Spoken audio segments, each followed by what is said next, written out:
The grand gathering hall of the galactic hegemony sparkled with the light of 3 artificial suns, casting rainbow reflections across the polished obsidian floors. Representatives of 217 species mingled beneath the crystalline dome, their voices creating a symphony of clicks, whistles, hums, and words. This was the 700th annual diplomatic summit, where matters of cosmic importance were discussed and settled. In the center of it all stood Captain Jiwoo Park, her deep blue uniform bearing Earth's new insignia, a simple circle with a tiny spacecraft leaving its boundary. She felt small among the towering delegates, some 3 times her height, others barely reaching her knee. The air smelled of exotic spices and ionized particles from the various atmospheric needs of the gathered species. "Remarkable that they let them in at all," whispered a gelatinous being to its companion, voice bubbling through its translucent body. "The humans only achieved proper spaceflight less than a century ago." Jiwoo pretended not to hear, her attention fixed on the Galactic Council's central platform where the elder races sat in judgment. The 5 ancient species, each with civilizations, spanning millions of years, watched the proceedings with compound eyes, sensory tentacles, and other organs humans had no names for. "The Council recognizes Admiral Taiho of the Vaughn Imperium," announced the translator device. A hush fell across the gathering as a figure stepped forward. The Vaughn were infamous throughout the galaxy, a militaristic empire of reptilian beings, with gleaming black scales and eyes that shifted color with their emotions. Now those eyes glowed a dangerous orange as Admiral Taiho moved with predatory grace toward the human delegation. "Esteemed Council, honored delegates," Taiho's voice rasped through his translator. "I come with curiosity about our newest galactic neighbors." Jiwoo felt her first officer Do-yun tense beside her. The Vaughn had a reputation for testing newcomers to the galactic stage, often with deadly consequences. "These humans claim their resilience sets them apart," continued Taiho, circling Jiwoo like a shark. His scales clicked softly with each movement. "Yet every species believes itself special until proven otherwise." The Admiral stopped directly in front of Jiwoo, his massive form towering over her. His scent reminded her of cinnamon and battery acid. "I propose a challenge, as is my right under Section 12 of the Hegemony Charter. Let these humans prove their worth by navigating the cerulean void." Gasps rippled through the assembly. Even the elder races shifted uncomfortably on their ancient thrones. "Point of order," called out Councillor Gan, a being made of living crystal. "The cerulean void has claimed 17 expeditions. None have returned. This violates our principles of diplomatic safety." Jiwoo had studied the void during her brief orientation to galactic geography, a massive region of space where the laws of physics seemed to break down, filled with radiation storms, gravitational anomalies, and, according to some reports, predatory entities that fed on spacecraft. No chart existed of its interior, and its boundaries shifted unpredictably. Admiral Taiho's eyes shifted to a smug purple. "The humans are free to decline, of course, but then we would know the true measure of their courage." Jiwoo felt 200 sets of alien eyes upon her. She understood the game now. Refuse and humanity would be branded cowards, their future in the hegemony forever diminished. Accept, and they would likely die in the attempt. She caught sight of her reflection in a nearby column, just 5.5 feet tall, a speck compared to the grand cosmic powers around her.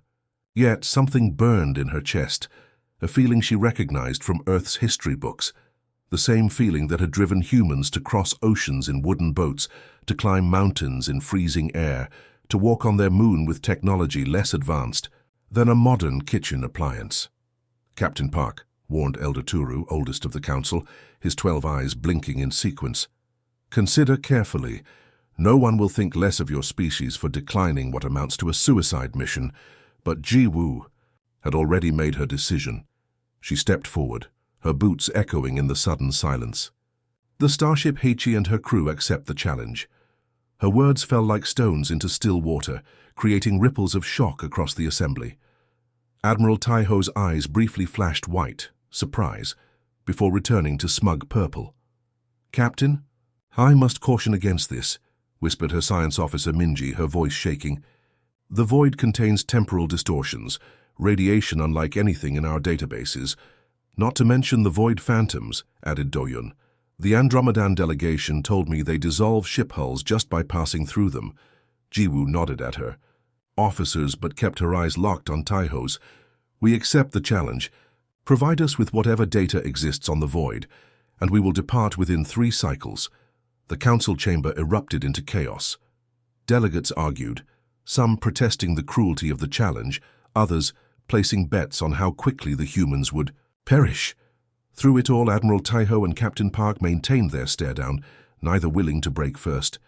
You have sealed your fate, human, Taiho finally said, his voice low enough that only Jiwoo could hear. No technology in existence can navigate the void. Jiwoo allowed herself a small smile. Then perhaps what's needed isn't better technology, Admiral. Perhaps what's needed is something your kind has forgotten. Imagination and the stubborn refusal to accept limitations. As she led her crew from the chamber, whispers followed them like shadows.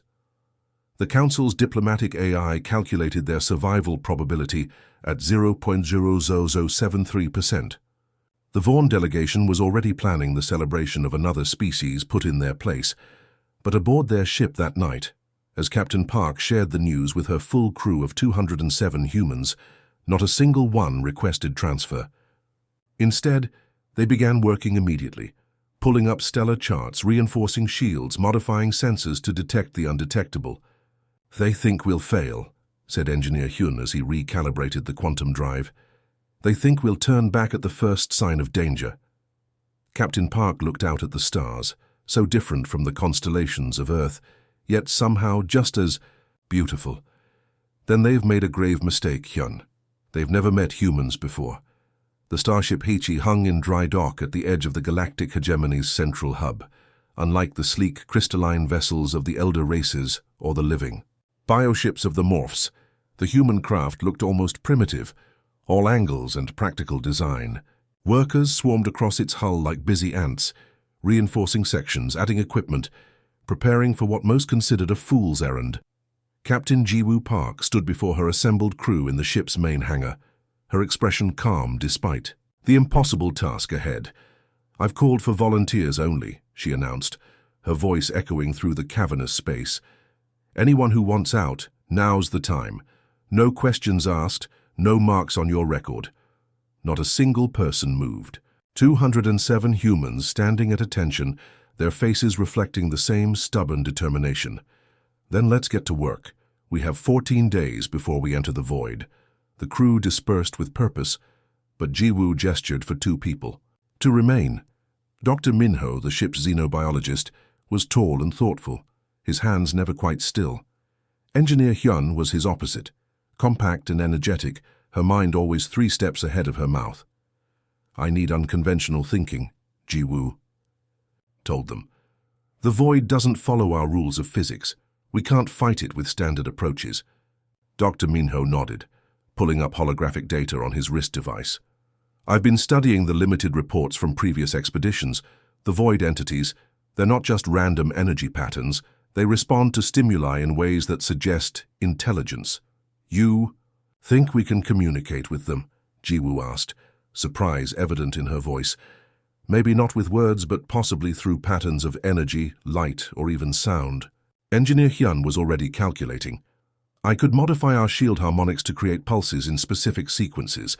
If these things are semi-sentient, do it, ordered Jiwoo. And whatever other crazy ideas you've got, I want to hear them. Nothing is too outlandish. Outside the ship, the alien delegates watched with a mixture of emotions. Many felt genuine pity for the humans, seeing their efforts as noble but tragically misguided. Others viewed it as fascinating entertainment. How would these primitives face their doom? In the Grand Library of the Hegemony, Council Elder Dury, a being of pure energy contained within an ancient mechanical body, browsed Earth's historical archives. Unlike his fellow council members, Dury had requested access to human history immediately after the challenge was issued. Curious, he murmured to himself, mechanical fingers gently touching the display, showing human mountaineers scaling Everest. They knew the death rate was 1 in 4, yet they went anyway. He scrolled through more images. Early ocean explorers in wooden ships, cave divers squeezing through impossible passages, wounded soldiers carrying comrades across battlefields. Not just physical endurance, Dury noted, recording his observations. A psychological refusal to accept defeat, even when logic dictates surrender. Meanwhile, aboard the Heiichi, Dr. Minho had converted the ship's botanical bay into a testing chamber. Inside, he'd created a small-scale simulation of void conditions based on sensor data from previous failed missions. "Watch this," he told Captain Park, releasing a small drone into the chamber. The drone immediately began to disintegrate as invisible forces tore at its structure, but just before it collapsed completely, Minho activated a sequence of pulsing lights from its core. The disintegration slowed, then stopped. The void entities respond to certain light patterns the same way deep-sea creatures on Earth respond. "To bioluminescence," he explained. "We can't prevent them from attacking, but we might be able to communicate our non-hostility." Across the ship, similar breakthroughs were happening. Engineer Hyun had created a new navigation system using quantum entanglement to maintain ship coordinates even when conventional sensors failed. The medical team developed radiation treatments based on deep-sea fish DNA. The hull was being coated with a polymer that could self-heal minor breaches. On the 12th day of preparations, disaster struck. Jiwoo was awakened at 0300 hours by alarms blaring throughout the ship. She rushed to the bridge to find chaos, emergency containment fields activating, crew members racing to stations. "Main engineering hit," reported her first officer Do-yun. "Explosion in the quantum drive chamber. 3 injured, 1 critical. Security." Footage showed a small cloaked figure planting something near the drive before disappearing. The sabotage was professional, targeted to destroy the ship's main propulsion system and strand them before they even reached the void. By mid-morning, representatives from across the hegemony had arrived to offer sympathy and, not so subtly, suggest the humans now had a dignified reason to withdraw from the challenge. "We understand completely," said the Pleiadian ambassador, their bioluminescent skin flashing patterns of false sympathy. "No one would question your courage after such treachery." Captain Park surveyed the damage with Engineer Hyun. The quantum drive was beyond repair with the parts they had on hand, and the hegemony had already refused to provide replacements, citing technological incompatibility. "We'd need 2 months in a proper shipyard to fix this," Hyun said, her face smeared with coolant fluid and soot. Jiwoo looked at the destroyed drive, then at her exhausted engineer. "We don't have conventional options. So what's the unconventional option?" Hyun's eyes widened as she realized what her captain was asking. "You can't be serious. A gravity slingshot drive hasn't been used since pre-FTL days. It's dangerous, inefficient, and something the Vaughn wouldn't expect us to attempt," Jiwoo finished. "Can you build one?" A slow smile spread across Hyun's face. "With enough power cells and some creative repurposing of our secondary systems, yes." Word spread through the ship. The new drive would require sacrifices. No artificial gravity in personal quarters, reduced life support to minimum levels, and stripping parts from non-essential systems. Every crew member would need to contribute. They worked without breaks, passing tools hand to hand in a continuous relay. When standard equipment failed, they improvised. When computer models showed failure points, they redesigned on the fly. 3 days later, as Elder Dury was completing his study of human persistence, he received news that shocked the entire council. The Heiichi was preparing for departure, on schedule. The Vaughn delegation was summoned to witness the impossible. Admiral Taiho arrived at the observation deck, just as the human ship detached from its moorings. Instead of the smooth hum of a quantum drive, the ship's new propulsion system produced a thunderous roar as raw energy bent space around it. "Impossible," he whispered, his scales flushing with anger. They had no replacement parts, no assistance. Elder Dury stood beside him, his mechanical eyes focusing on the departing ship. "Perhaps, Admiral, you underestimated what humans call their greatest asset." "And what would that be?" Taiho sneered. "Necessity," replied Dury. "As their ancient saying goes, necessity is the mother of invention." As the Heiichi accelerated toward the edge of known space, unseen by the watching aliens, Captain Park placed a small Earth flag on the bridge. Below it, handwritten on a piece of paper, was a quote from ancient Earth. The only impossible journey is the one you never begin. The journey to the cerulean void had begun. The edge of the cerulean void loomed before the starship HFY like a vast cosmic curtain. From a distance, it appeared almost beautiful. Swirling patterns of deep blue energy, punctuated by flashes of light like distant lightning. But as they approached, the sensors picked up the true nature of what lay ahead. Chaos, given form. Sci-Fi Realm. Hands to stations.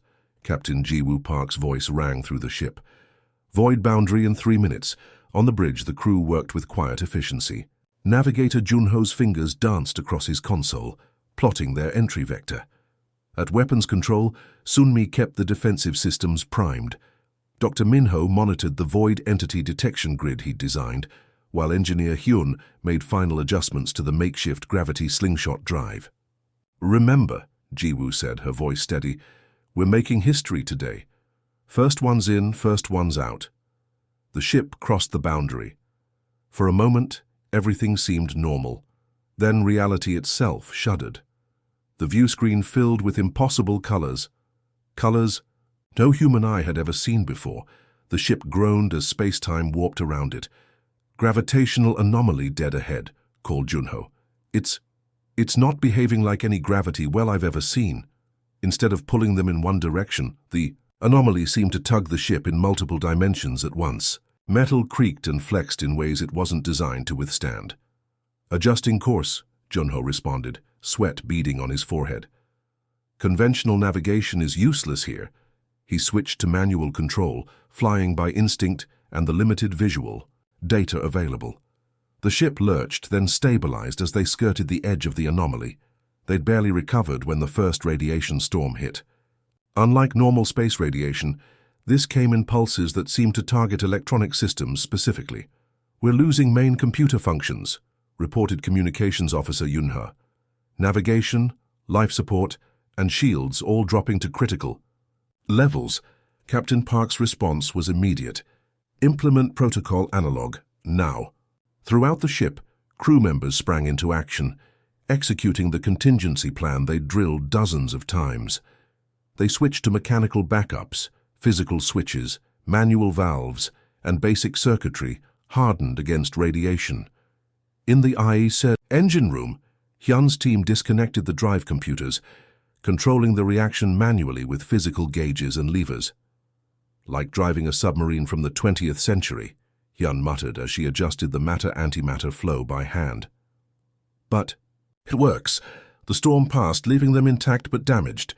Emergency repairs began immediately. No one needed orders. Each crew member knew their role in the recovery process. While repair teams replaced fried circuits, Jiwoo assessed their situation. "Status report," she demanded. "We've penetrated 30 kilometers into the void," Do-hyun replied. "Already farther than the Andromedan expedition of 2287. A small cheer went up from the bridge crew. It was short-lived. "Contact," Dr. Minho called out. "Void entity approaching from bearing 45, moving fast." On the view screen, a shape appeared. Not solid, not gas, but something in between. It pulsed with bioluminescence, its form constantly shifting, and it was heading straight for them. "Activate the communication array," ordered Jiwoo. "Let's see if your theory works, Doctor." Minho initiated the light sequence they'd designed, patterns based on mathematical constants that should be recognizable to any intelligent entity. The creature paused, hovering a mere 100 meters from the hull. "It's working," Minho whispered. Then the entity surged forward, passing through the outer hull as if it weren't there. Alarms blared as hull integrity warnings flashed across multiple decks. The creature moved through solid matter, leaving molecular disruption in its wake. "All affected sectors seal and evacuate," Jiwoo commanded. "Dr. Minho, why didn't it respond to our signals?" Minho was already analyzing data. "It did respond, just not how we expected. It's not attacking us, it's curious, like a child poking at an interesting object. Well, its curiosity is tearing." "Holes in my ship," Jiwoo replied. "Find a way to communicate, please stop." The xenobiologist worked frantically, adjusting the light patterns. Meanwhile, the entity continued its exploration, passing through walls, equipment, and in one terrifying moment directly through a crew member. The woman, Security Officer Gia, collapsed in shock but was otherwise unharmed. It passed right through me, she reported from sickbay later. Felt like being dunked in ice water and fire at the same time. After 3 hours of cat and mouse, Minho finally found a pattern that caused the entity to withdraw. It pulsed a response, complex light sequences that their sensors barely detected, before disappearing back into the void. What did it say? Jiwoo asked. Minho shook his head. I'm not sure, but based on the pattern structure, I think it was apologizing. As they continued deeper, the challenges only intensified. Space itself seemed to fold and unfold around them. Time flowed unevenly. Instruments, in the bow of the ship, showed time passing faster than those in the stern. Communications with Galactic Central became increasingly difficult, the signals distorted by the void's properties. Yet each time they managed to transmit, the content puzzled the listening aliens. Instead of distress signals or pleas for rescue, the humans sent technical data, scientific observations, and most confusingly, to the non-humans, jokes.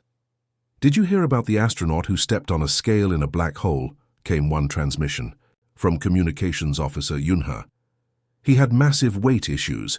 In the Galactic Central Monitoring Station, Admiral Taiho's scales flushed dark with anger as he listened. They are 7 days in and still transmitting, he growled to his aide. How is this possible? The Muravani ship was torn apart after just 3 days. Elder Duri, who had taken to observing the human mission with growing interest, offered an explanation. The Muravani approached the void as an obstacle to overcome through superior technology.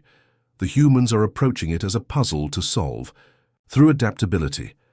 Meanwhile, aboard the Haichi, that adaptability was being tested to its limits. When the ship's navigational array failed completely, Navigator Junho created a guidance system using spools of physical wire stretched through. The corridors measuring minute tension, changes to detect spatial distortions. When food replicators malfunctioned, the botany team converted unused spaces into emergency hydroponic gardens.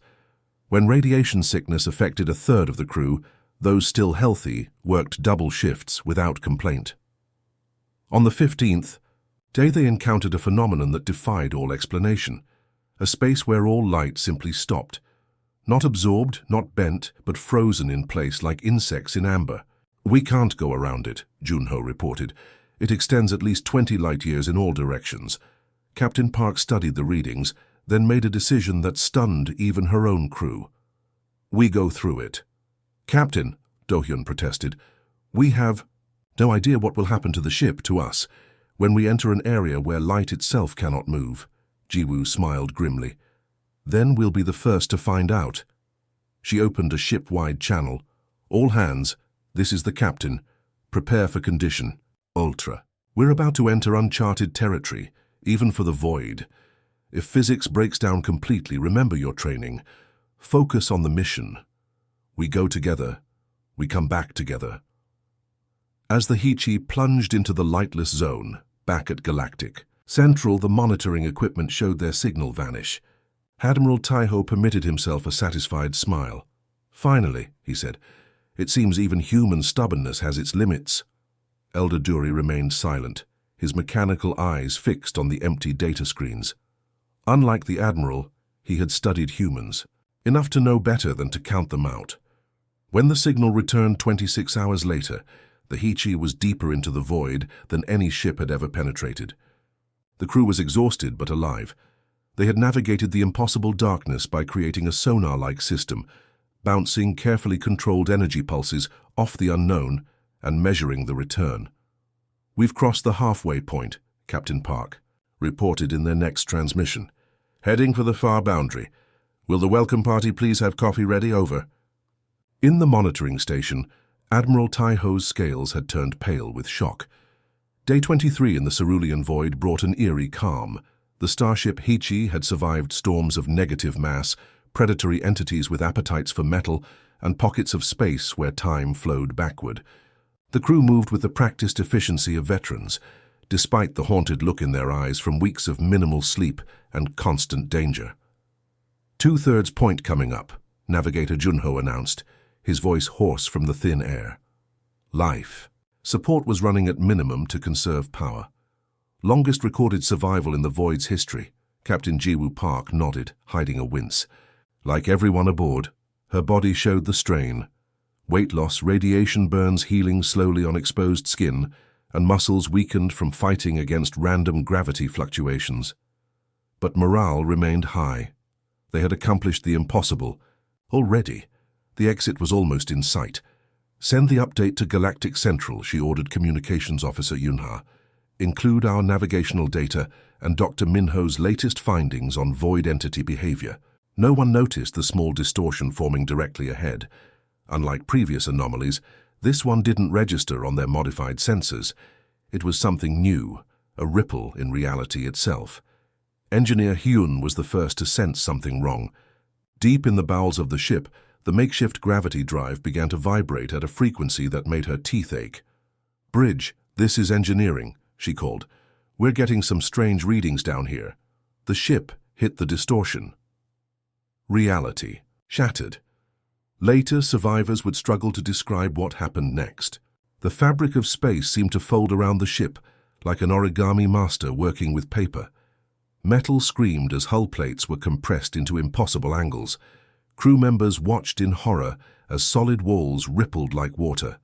In engineering, a support beam twisted into a Mobius strip, trapping 2 technicians in a pocket of space that looped back on itself. On the bridge, Captain Park was thrown against a console as the artificial gravity inverted, then failed completely.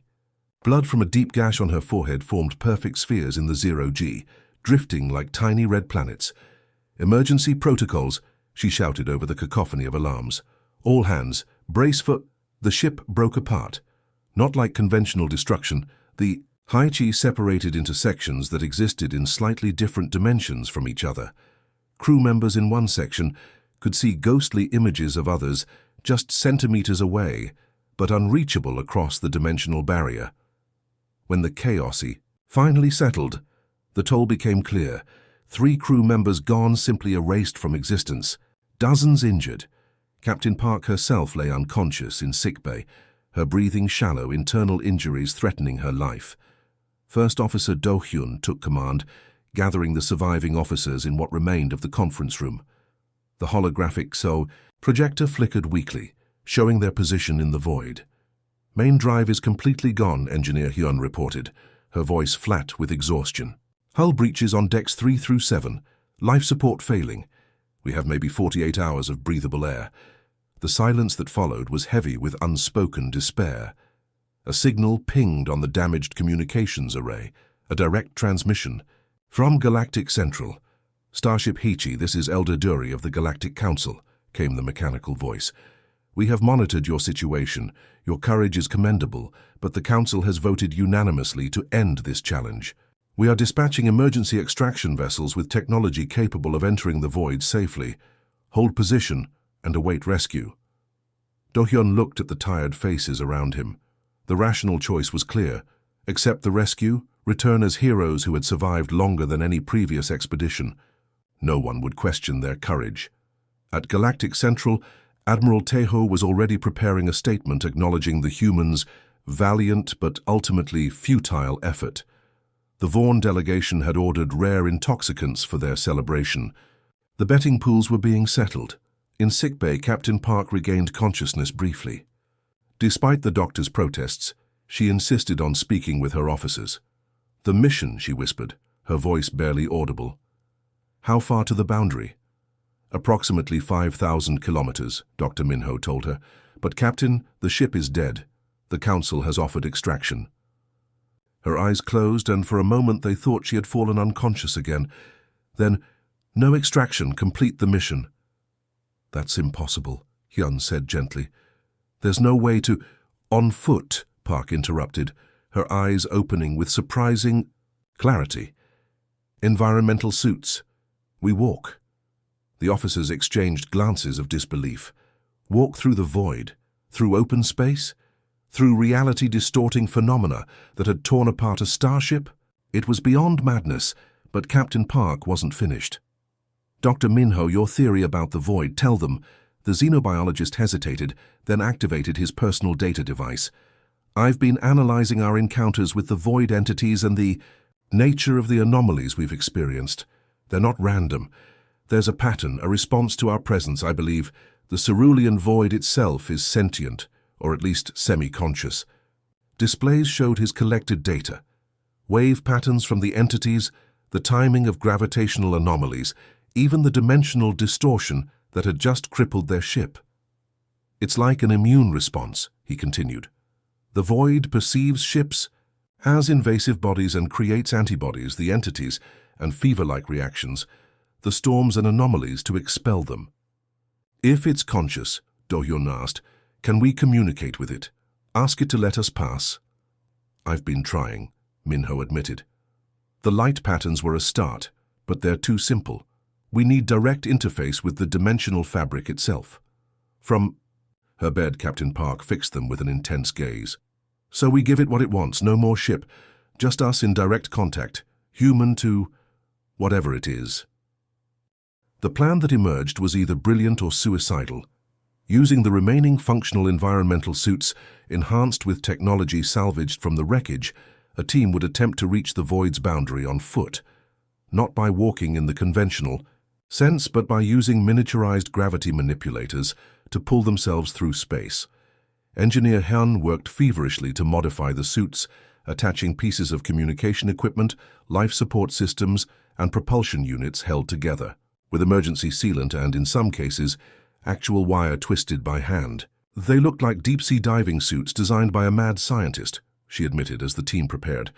But they'll hold, probably.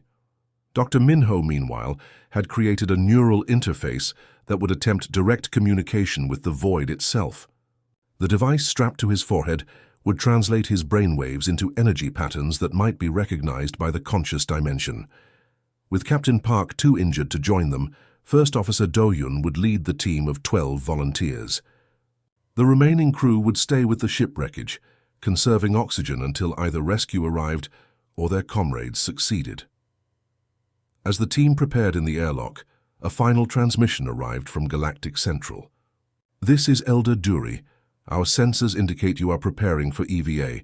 This action is prohibited. The extraction vessels are en route. Your survival is at stake. Do-hyun looked at his team, then at the modified suits that represented their last hope. Through the viewport, he could see the swirling energies of the void, beautiful, deadly, and perhaps in some alien way alive. Galactic Central. This is Acting Captain Do-hyun, he replied. Thank you for your concern. Please redirect your extraction. Vessels to coordinates we're transmitting now. They can meet us at the far boundary of the void in approximately 72 hours. He paused, then added the human phrase that had become their unofficial motto, "We never quit." With that, he sealed his helmet, signaled the team, and opened the airlock. The vacuum embraced them, and the final journey began. At Galactic Central, Admiral Taiho's celebration died as the monitoring screens showed 12 tiny life signs moving steadily deeper into the cerulean void, away from safety, toward the impossible. Across the galaxy, every monitoring station focused on a single point. In space, the far boundary of the cerulean void. For 70 hours, 12 tiny life signs had moved through the impossible, their vital readings fluctuating wildly as they encountered phenomena no organic being was meant to endure. 3 times the signals had faded, presumed lost. 3 times they had reappeared, weaker but still moving forward. Now 9 remained, approaching the edge of the void. Admiral Taiho paced the Galactic Central Observation Deck, his scales shifting between colors of disbelief and growing dread. The extraction vessels hovered at the boundary, ready to retrieve what most assumed would be corpses, if anything at all. They cannot possibly survive, he muttered. The radiation alone. Elder Dury watched silently, his mechanical body perfectly, still save for the occasional adjustment of his optical sensors. Unlike the Vaughn, he had studied enough human history to know what desperate determination could accomplish. "There!" called out a technician. "Movement at the boundary!" On the massive display, a distortion appeared in the swirling blue energies that marked the void's edge. Something was pushing through, not a ship, but smaller forms, a gloved hand, pierced the boundary, followed by an arm encased in a makeshift environmental suit covered with improvised technology. Then a helmet appeared, its faceplate reflecting the light of normal space. First Officer Do-yun pulled himself free of the void's embrace, followed seconds later by Dr. Minho, whose neural interface glowed with complex patterns of light that mirrored the void itself. One by one, the survivors emerged, 9 of the 12 who had entered. Their suits were damaged almost beyond recognition, patched with material that couldn't possibly exist in conventional physics. Some crawled, unable to stand. Others drifted, their propulsion units exhausted, but they had done it. Humans had crossed the cerulean void. As the extraction vessels moved in to collect them, Dr. Minho turned back toward the void. The neural interface on his forehead pulsed one final time, and the boundary rippled in response, almost like a farewell. The news spread faster than light across the hegemony's communication network. Species that had existed for millions of years looked up from ancient routines to marvel at what had happened. Younger civilizations celebrated wildly, seeing in humanity's achievement the possibility that they too might someday accomplish the impossible. 3 weeks later, the grand gathering hall of the galactic hegemony was filled beyond capacity. Representatives from every corner of the galaxy had come to witness an unprecedented event, the addition of a new universal law, the first in 50,000 years. Captain Jiwoo Park stood before the council, still bearing the scars of her journey. Beside her stood the survivors of her crew, along with the rescued remainder who had waited in the wreckage. Their uniforms had been replaced with ceremonial versions bearing a new insignia, the outline of the cerulean void, with a human figure walking through it. Captain Park, intoned Elder Turu, oldest of the council, your achievement has forced us to reconsider much that we thought we knew about the nature of sentient life. The council has deliberated and reached a unanimous decision. The silence in the hall was absolute, as the elder activated the ancient artifact that contained the universal laws, a crystal pillar that predated even the council itself. We hereby establish the 7th universal law, Turu announced, his 12 eyes blinking in their solemn pattern. Let it be known across all space and time, never challenge humans, they never quit. The crystal pillar accepted the new law, inscribing it in script that could be read by any species. A soft glow spread from the words, encoding them into the very fabric of galactic civilization. Admiral Taiho stepped forward, his scales now a humble gray. Captain Park, the Vaughn Imperium acknowledges your victory and withdraws our challenge. He hesitated, the words clearly difficult for him. We have much to learn from humans. Jiwoo nodded, accepting the concession with grace. But her attention was on Dr. Minho, who had been surprisingly quiet since their return. The neural interface had been removed, but something about him had changed during his communion with the void. It wants to help us, he told her quietly, as the ceremonial proceedings continued. The void, it's curious about us now. It didn't understand organic life before, tried to eliminate what it saw as an infection. But now it recognizes us as kindred, consciousness. 2 months later, the proof of his words became clear. A research vessel, using communication techniques developed from Minho's experience, successfully navigated the cerulean void without a single casualty.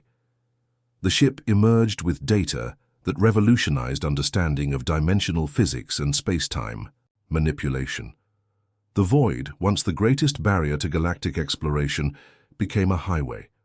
Species that had been separated by its impassable nature now established contact. Ancient trade routes were redrawn, and the galaxy seemed suddenly smaller, more connected.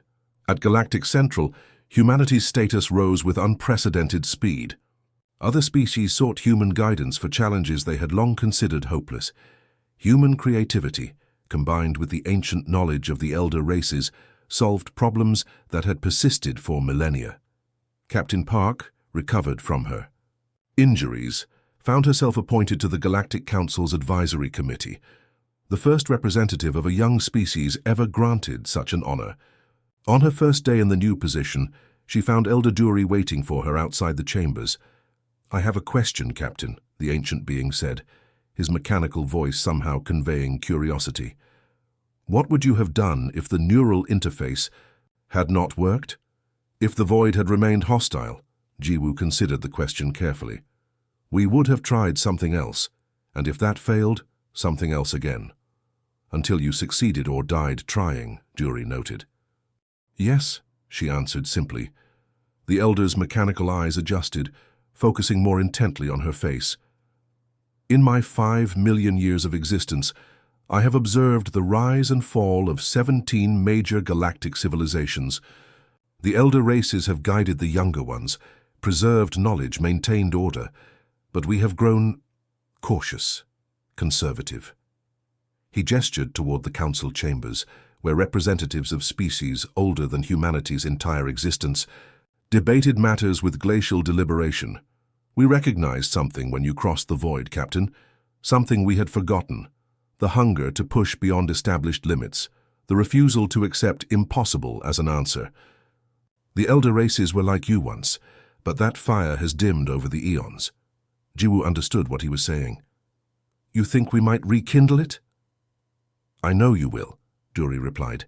"In time, humans will not merely join galactic civilization, you will transform it. Perhaps that is why the void let you pass. Perhaps that is why the seventh law was necessary." 10 years later, human ships reached the galactic core, using void-derived technology to navigate radiation fields that had previously been impassable. 20 years after that, they established the first stable wormhole network, connecting distant sectors of the galaxy. Within a century, humans had spread throughout the hegemony, bringing with them their relentless drive to explore, to improve, to overcome. And throughout it all, gleaming on the crystal pillar in the center of Galactic, central, the seventh universal law remained: never challenge humans, they never quit. The end.